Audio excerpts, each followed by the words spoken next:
Hi guys, it's Danielle. I'm just going to go over a few things I learned about specific learning disabilities. So the definition I'll leave for you right here is from the DSM-5, and one of the key differences from DSM-5's definition and diagnostic criteria is that there's a subcategories now. So instead of just having a specific learning disorder or disability, you have it in a specific category. So an SLD in reading, an SLD in writing, or an SLD in arithmetic.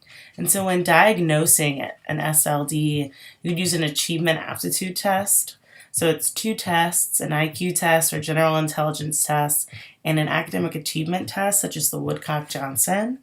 And the IQ test results should show that the student has an average or better IQ. But the academic achievement test would show that in some academic area, they are significantly below their grade level peers. So I know a typical rule is 2 grade levels below. And finally, the difference between the IQ test score and the academic achievement test score must be 2 standard deviations. So basically what you're trying to see is that the student with an SLD has an average or better IQ and is typically developing across the subject areas except for one deficit in a specific learning category. So an SLD in reading, the scores would show average or above scores and everything else with that dip there in reading. Characteristics, one of the major things to take away from specific learning disabilities is that there is no one standard example of an SLD or a child with an SLD. They're so varied, but there are some things that could be found in common between them, such as a history of academic frustration and failure, typically in that one subject area where the student struggles. Learning disabilities affect perception, attention, memory, organization, and metacognition, which are all psychological processes that are crucial to the learning process. So, for example, with memory, you might see a student come in one day who takes to the new material right away, seems like they've really got it, they're on their way to mastering it, and they come back for the next lesson and nothing has really stuck. They're failing to show that they've learned anything. Organization, that could be that their thoughts are sort of unorganized in their head. So a child with an SLD in writing might have the ideas and what they want to write, but have difficulty organizing those ideas and then expressing them in writing in a way that's fluid and makes sense. One of the other things I saw about SLD was sort of the emotional social piece. That students with SLDs have a lower self-concept relative to their non-disabled peers. And that was really found when they were talking about academic achievement, which makes sense with that history of academic frustration that they may have a lower self-concept when it comes to how they achieve academically.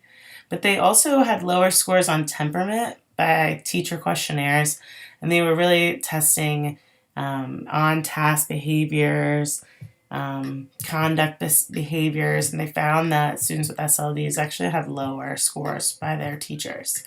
They also had a lower acceptance by their non-disabled peers, and they found that through student questionnaires.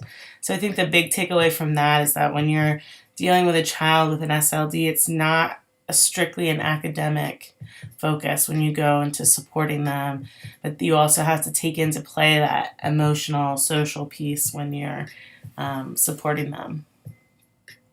So one of the specific learning disability categories is dyscalculia, which is an SLD in mathematic computation or number sense. Some of the teaching strategies I found is scaffolding new material, so presenting the new material, maybe a review of the unit, and then presenting a piece of instruction and allowing your children to take an attempt at it, and then building in those supports where they need it. Breaking down or chunking units, so maybe an SOL standard sometimes has 3 sub-standards underneath it. Maybe in a general ed classroom, those are all taught sort of as one unit. And maybe for students with SLD, it might be helpful to break that down and teach it sub-strand by sub-strand, sort of in mini lessons. Making sure that you're filling those mini lessons with review and remediation. You're using consistency in how you're presenting the problems, and how you're using that mathematical terminology, sort of using those key words to sort of activate that prior knowledge in your child when they're teaching them how to solve something. With word problems, teaching them to circle and underline the keywords. Some accommodations that a child with dyscalculia or an SLD in math might have. They might receive math aids such as graphing paper, manipulatives, fraction bars, multiplication tables, etc. There are many. The use of a calculator for basic math computation, and they would oftentimes use that calculator during times that a general ed student would not have access to the calculator. Maybe they're presented with fewer problems at a time or a modeled problem to follow when they're approaching new problems on their own. Another specific learning disability, this one in reading, is called dyslexia. One of the ways that teachers can assist with using their strategies, connect new information to previously learned material by talking about a personal experience related to the theme, so sort of connecting it to the child's experience so that hopefully it sticks. Verbalize or write questions prior to reading the text, pre-teaching the key vocabulary for a particular unit or chapter before introducing the text, and pre-teaching themes or background information when reading fiction. Some accommodations a child with dyslexia or an SLD in reading might receive is read-alouds for their assessment. So I know when writing IEPs, we find that a read-aloud accommodation, you might have that read-aloud in math or in science and social studies to sort of prevent a child's difficulties with reading from affecting their ability to succeed or show what they know in the other subject areas. So they might have a highlighting or follow along through the text with a pencil. They may even have text-to-speech software on their computer, chunking of text, breaking it down, building that endurance, maybe introducing the first paragraph of a passage and then maybe the two following paragraphs and building that endurance and giving them extended time on reading assignments. Finally, there's dysgraphia, which is an SLD in written expression. Some teaching strategies I found were goal setting for writing assignments, so giving your students the ability to come up with the goal for their writing, what they're trying to achieve. And through that, you're teaching them self-regulation, so which comes part of that metacognition piece that we talked about, learning disabilities affecting their ability to do things like self-regulate. So you have to sort of explicitly teach students how to self-regulate and how to self-taught if they're given a passage.